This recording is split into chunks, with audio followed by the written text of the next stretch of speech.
Bonjour à tous et bienvenue sur la 11e étape de la Transat. Après les Espagnols, c'est les Italiens. Tu peux me dire c'est qui? C'est Matteo Siricano et Luca Rossetti de l'équipe Macaferri Futura. Et on a aussi une équipe Vogue avec un crâne. Place au générique.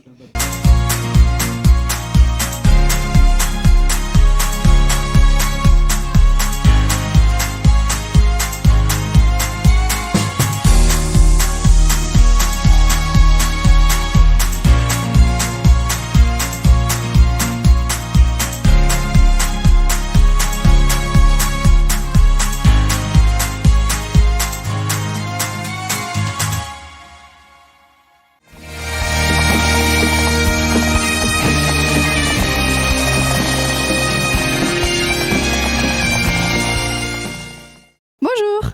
Bonjour. Lucas, comment avez-vous évolué en tant que skipper au fil des années?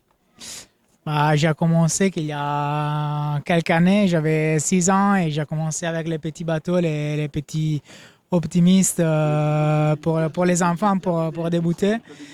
Et après, le sport, ça m'a plu et du coup, j'ai commencé à grandir et la bateau a commencé à grandir. Et après, je suis parti pour faire la première mini transat en 2019. Le projet a commencé en 2017. J'avais 22 ans, quelque chose comme ça. Et du coup, le projet est toujours plus grand. Et voilà, là, on est sur le départ de la Transat Café L'Or. Et je suis vraiment heureux d'être ici avec mon projet, mon bateau. Et c'est cool.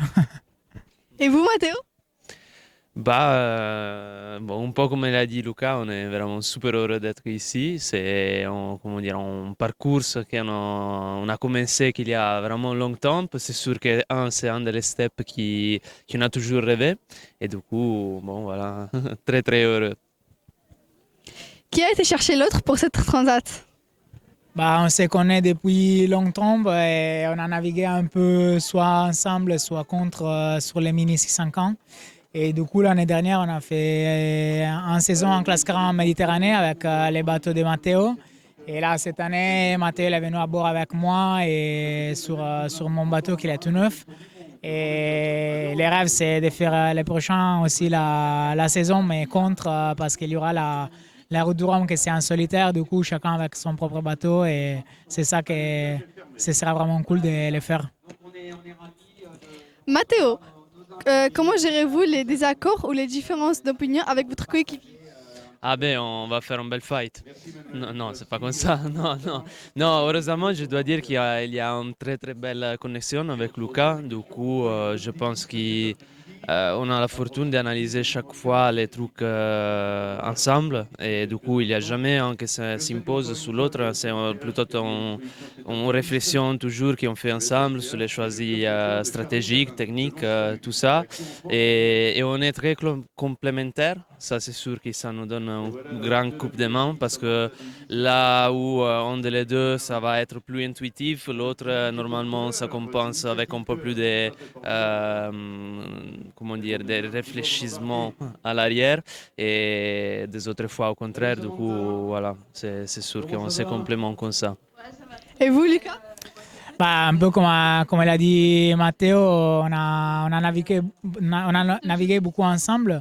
Et du coup, on se connaît bien, on connaît un peu les points de force et où on est un peu moins fort l'un l'autre. Du coup, on peut vraiment arriver à construire ensemble la stratégie et voir ensemble ce qui est le mieux pour les bateaux en ce moment-là et pour trouver les mieux aussi entre nous pour proposer notre énergie et pousser toujours à fond les bateaux.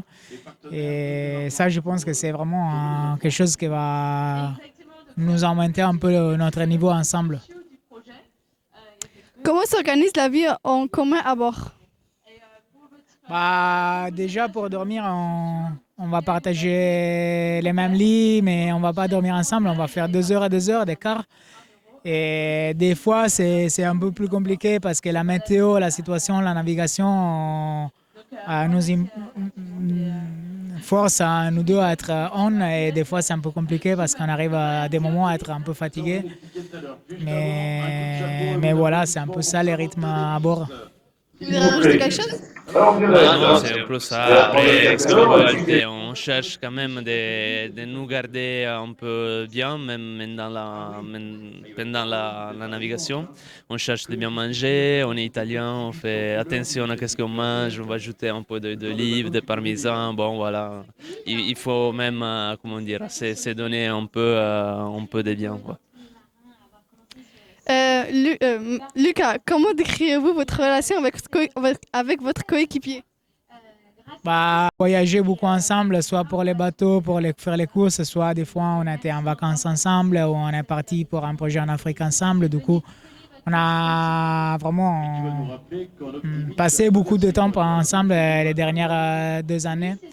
Et il y a des amis qui vont nous se rigoler de nous parce qu'ils disent qu'on est un couple à tous les effets.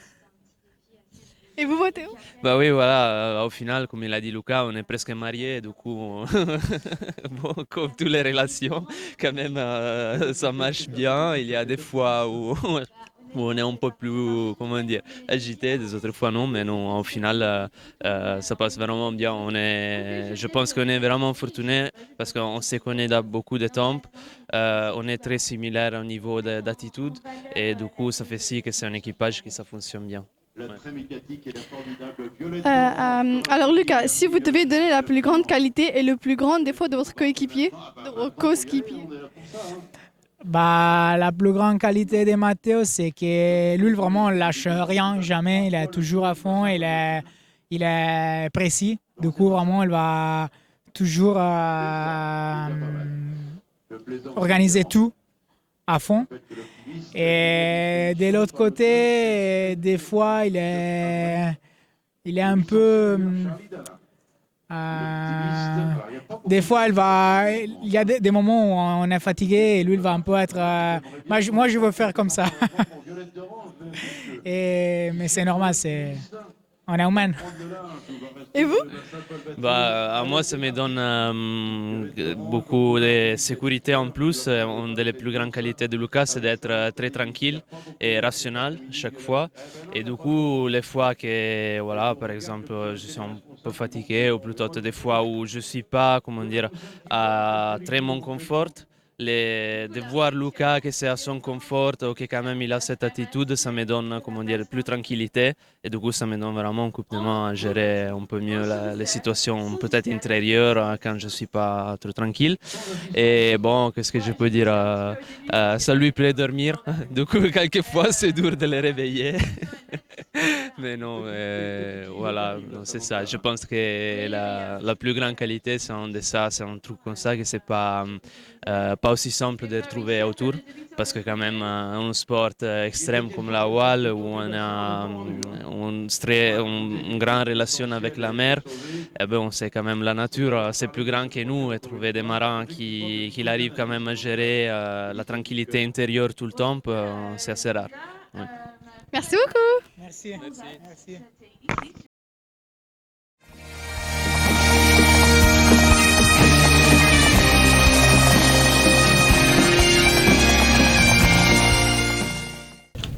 Bonjour. Bonjour. Comment se passe la cohabitation à bord sur une longue traversée? Vous avez vite trouvé votre rythme à deux? Alors la cohabitation sur un bateau comme celui-là, pendant une course comme la Transat Café l'Or, c'est tout un sujet. Maxime, mon co-skipper, on se connaît très très bien.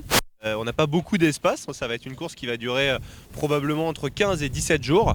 Et donc l'idée c'est que chacun ait son espace pour mettre ses petites affaires, mais voilà, comme on se connaît très bien...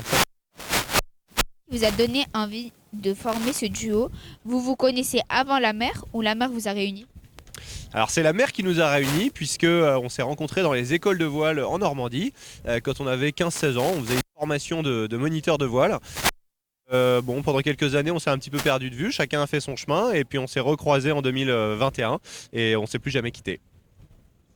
Comment gérez-vous la distance avec vos proches pendant la traversée? Vous arrivez à garder un lien ou vous coupez complètement pour vous plonger dans la course?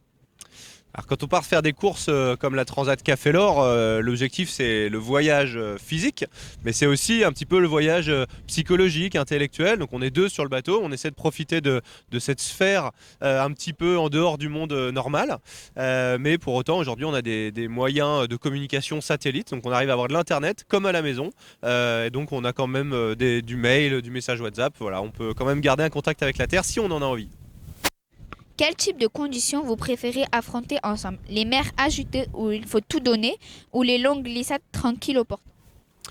Alors nous, ce qu'on préfère, c'est quand il y a d'abord un coup de vent fort, probablement comme on va avoir sur les premiers jours de course, et puis au bout d'un moment, parce que c'est fatigant quand il y a du vent fort, surtout quand on fait du pré, quand on remonte au vent, et donc à un moment, on est content de trouver les grandes glissades au portant. C'est quoi pour vous le plus gros défi d'une transat à deux? L'endurance, la météo, la gestion du sommeil ou le mental? Je dirais que c'est un ensemble de tous ces éléments. La gestion du sommeil, c'est important parce que c'est une course qui va durer entre 15 et 17 jours. Donc il faut quand même rester lucide pour justement pouvoir faire des choix stratégiques pertinents.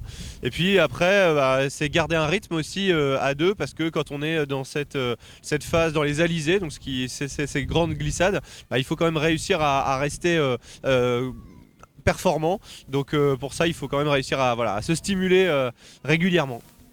S'il fallait décrire votre duo en 3 mots, ce seraient lesquels? Alors 3 mots pour décrire notre duo. Normand déjà. Fidélité, puisque ça fait longtemps qu'on navigue ensemble. Je pense qu'il n'y a pas beaucoup de duos comme le nôtre. Et puis j'espère performant. On a gagné le championnat l'an dernier, donc on espère faire un beau résultat sur cette Transat Café L'Or. Merci. Merci beaucoup. Oh Amira, regarde ces bateaux, ils sont super beaux. Est-ce qu'on les a filmés pour les images du jour? Oui, je crois. J'ai hâte de voir ça. Place aux images du jour. À demain.